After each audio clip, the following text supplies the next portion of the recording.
They say be kind, be authentic, be open. But what if your kindness is your muzzle? What if authenticity is the bait and you're the meal? You walk into rooms and you smile, not because you're at peace, but because you were trained to. Trained to be harmless before you were taught to be whole. You speak softly so they aren't afraid. You explain yourself so they don't misunderstand. You reveal your pain so they think you're real. And every time you do, something inside you shrinks, not out of humility, but exposure. Not out of connection, but compliance. Machiavelli saw through this centuries ago. In a world obsessed with virtue, he whispered a darker truth.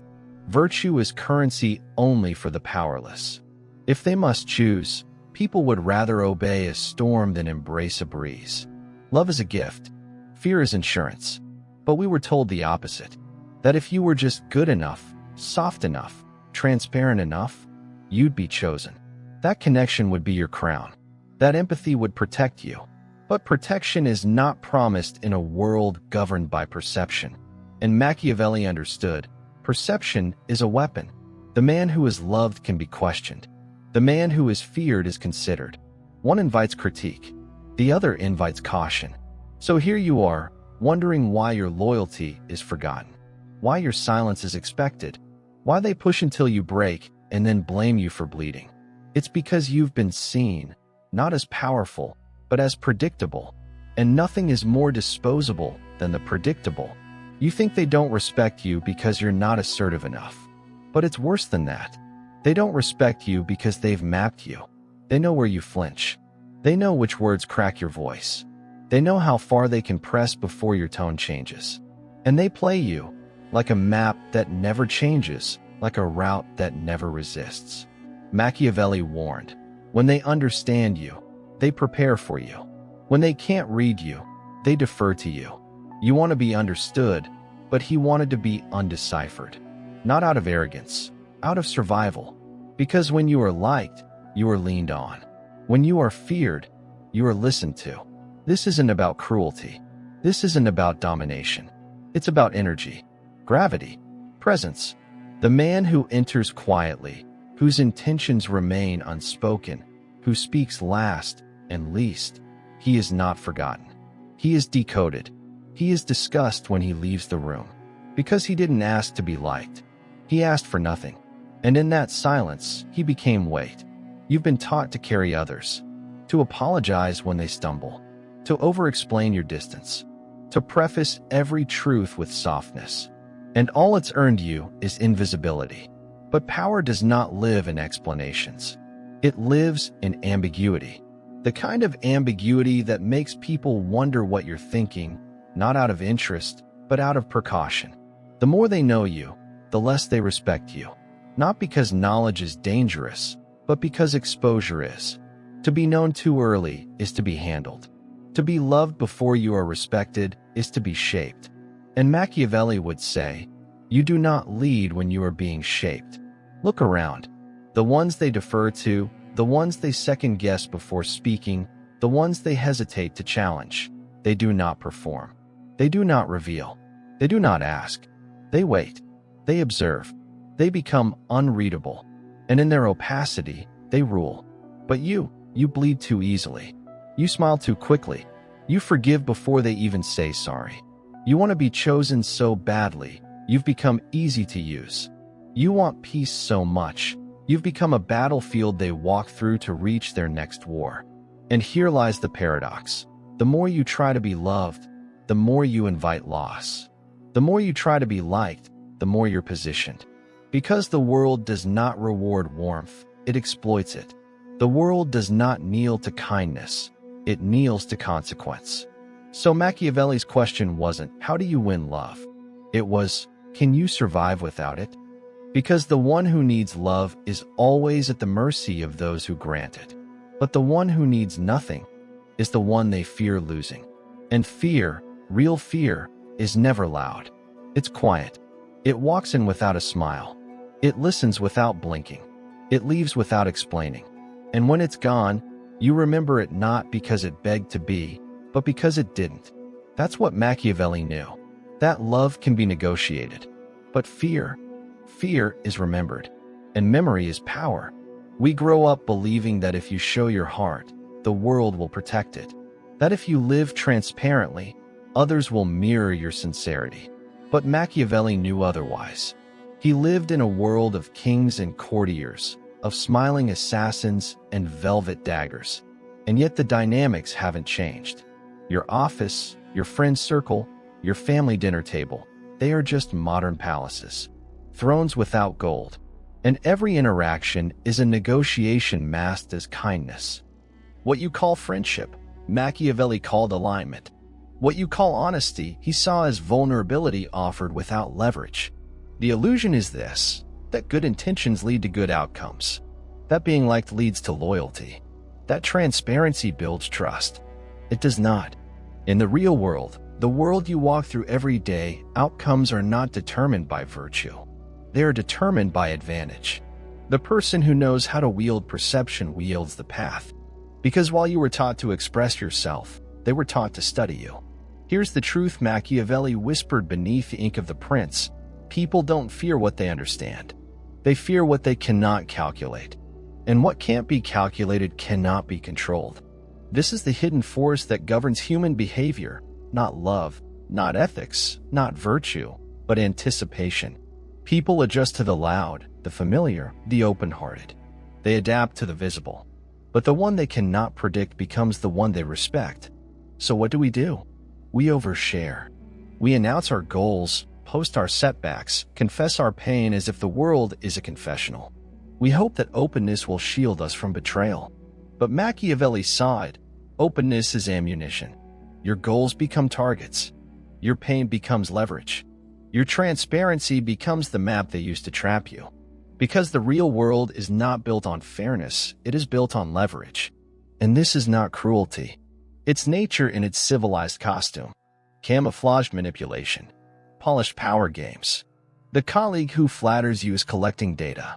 The friend who always asks about your struggles is quietly building a hierarchy, one where they are always the stronger one. The partner who asks what you're most afraid of is not always looking to heal it. Sometimes they are calculating how to use it. Machiavelli knew that to be feared is not to be hated. It is to be respected without dependency. Because fear doesn't beg. It doesn't overshare. It doesn't explain. It creates distance, and in that distance, power is born. We've replaced power with performance. Social media taught us that visibility equals value. But Machiavelli warned, the more they see you, the less they need to imagine. And imagination, in the eyes of power, is where myth lives. You don't become unforgettable by being understood. You become unforgettable by being unsolved. That's the danger of modern life. It rewards the visible while eroding the mystical. The man who posts his every move is the easiest to dethrone. The man who speaks every feeling is the easiest to wound. The man who needs to be seen is already giving away the advantage. This isn't about becoming cruel. It's about becoming sovereign. They told you to be emotionally available, but never told you that availability without boundaries is servitude. They told you to share your story, but never warned that stories can be rewritten by those who wish to control your ending. They told you to forgive quickly, but not that Machiavelli believed the quick to forgive are the slowest to rise. And so you live exposed, defenseless, sincere, hoping that your honesty will echo back his love. But the world Machiavelli knew, and the world you now see more clearly, does not echo sincerity. It tests it, uses it, recycles it into something safer for those who fear depth. Because the truth is, most people do not want to know you. They want to define you. And every detail you give them becomes a boundary they draw around your identity. So what do? You withdraw not in fear, but in focus. You reduce your explanations. You speak with less urgency. You allow silence to settle where once you felt the need to perform. You stop being the loudest voice in the room and become the quiet presence that rearranges the room. Because power, real power, doesn't announce itself. And once you see this, you can never go back. Once the curtain is pulled, comfort dies. But in its place rises something stronger, clarity. The clarity that Machiavelli lived and died for. The clarity that says, you are not here to be liked. You are here to move with weight. You are here to be remembered not for how you performed, but for how you vanished when they thought they knew you. And from that silence, you begin to rule. There's a moment, quiet, cold, where the truth no longer feels like insight, but invasion. It hits you not in the mind, but the gut. Not as logic, but as recognition. Because now you're starting to see it. Not out there in them, but in yourself. You remember the times you confessed too soon, hoping they'd love your honesty. You remember the friendships you clung to, convinced that loyalty meant immunity. You remember the nights you gave everything, explanation, forgiveness, softness, and walked away emptier than before. But what if it wasn't their betrayal? What if it was your belief in a world that never existed? Machiavelli never said this would feel good. He said it would feel real. So now comes the fracture. The voice inside you, the one that always whispered, maybe if I'm just more kind, more clear, more vulnerable, begins to sound like an echo from another life. And a new voice emerges. One that doesn't seek to be understood. One that doesn't kneel to peace. One that watches quietly. You begin to see the pattern. The more emotionally accessible you were, the more you were drained. The more predictable your responses, the more you were manipulated. The more you tried to explain your intentions, the more they were used against you. This is the crisis. Because now you can't pretend you didn't notice. You can't unsee the chessboard beneath the picnic blanket. You can't tell yourself that love always protects when it has so often positioned. That kindness always connects when it has so often weakened. That openness always builds trust when it has so often built cages. So you ask yourself, and not in comfort, why do I give so much to people who give so little? Why do I fear being misunderstood more than I fear being misused? Why do I still seek approval from the very people I don't even respect? And beneath all of it, one more question rises, like smoke from a house you didn't know was burning. Who am I when no one is watching? Because that is what Machiavelli forces you to confront, not how to manipulate others, but how to stop being manipulated by your own illusion of goodness.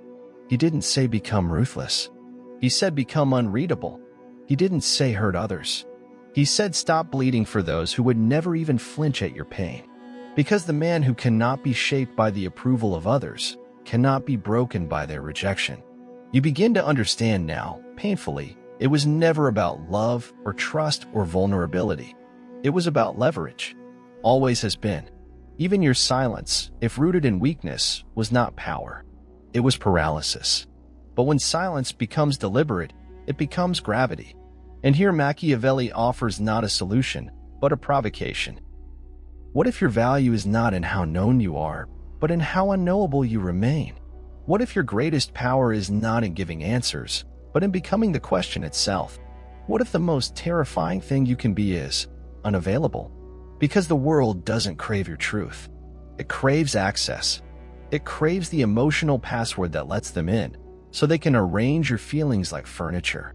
And you, trained to be honest, sincere, expressive, hand over the keys, then wonder why the house feels haunted.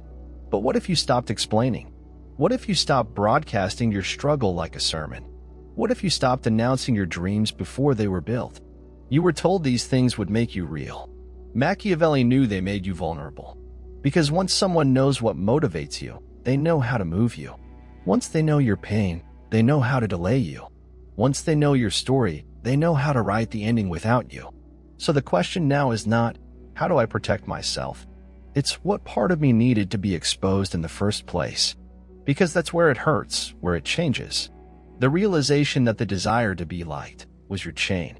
That the impulse to clarify was your leash. That your over-explanation, your performative transparency, your constant self-disclosure was not connection. It was compensation for a self not yet solid. And that is where Machiavelli leads us, not to cruelty, but to control.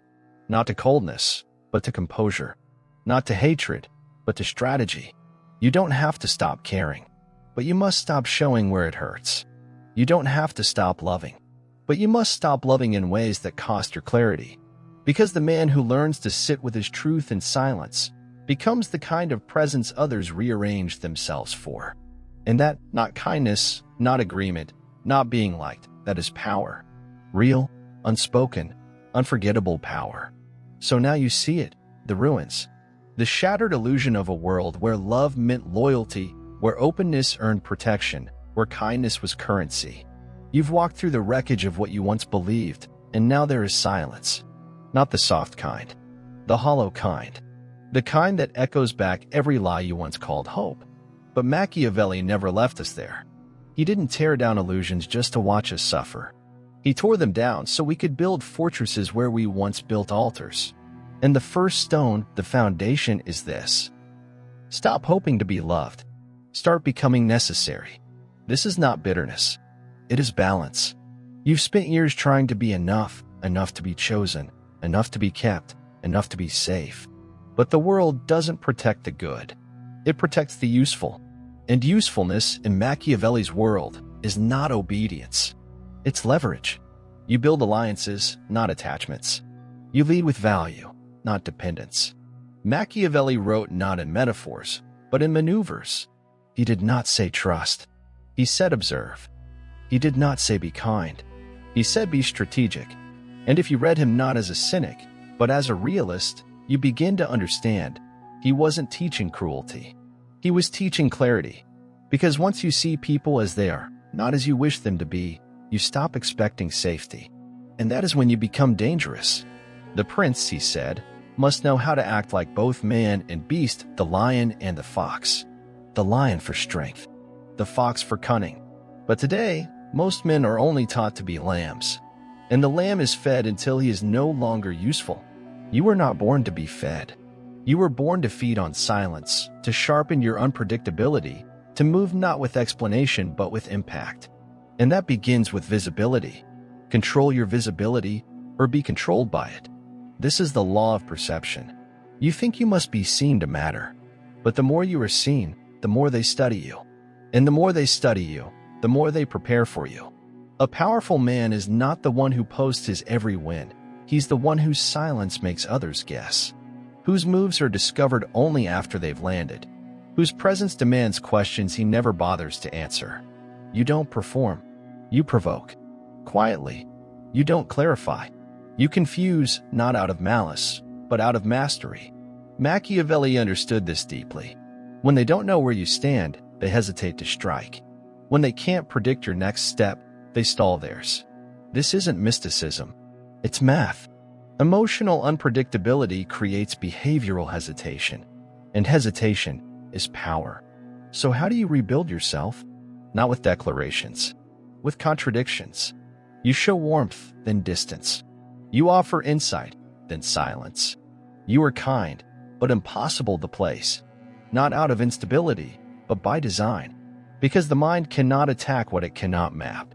And the most stable structure in the game of power is one that never shows all its blueprints. Your identity becomes a mirage. Always visible, never graspable. And what of trust? Machiavelli would say this. Trust selectively. Reveal nothing. Because in a world ruled by leverage, transparency is a debt you cannot afford. Every confession is a currency. Every vulnerability is a lever. Even the people who claim to love you will one day reach for that lever when the story shifts. So you build a new kind of intimacy, one built not on exposure, but on boundary. You connect through action, not disclosure. You measure people not by their words, but by their pressure. And when someone asks you to explain yourself, you don't. You smile. You nod. And you say, noted. This is how presence is forged. Not through being understood, but through being felt. And here's the final shift. You stop waiting to be invited. You start becoming inevitable. No one invites the storm. No one welcomes the fire. But when it comes, the world adjusts. You must become that force, not emotional, but elemental. You are no longer chasing acceptance. You are reshaping reality around your refusal to be ignored. And in that refusal, that quiet, steady withdrawal from performance, you are reborn. Not into a villain, but into a presence that can no longer frame. That is Machiavellian power, not domination through force, but sovereignty through silence.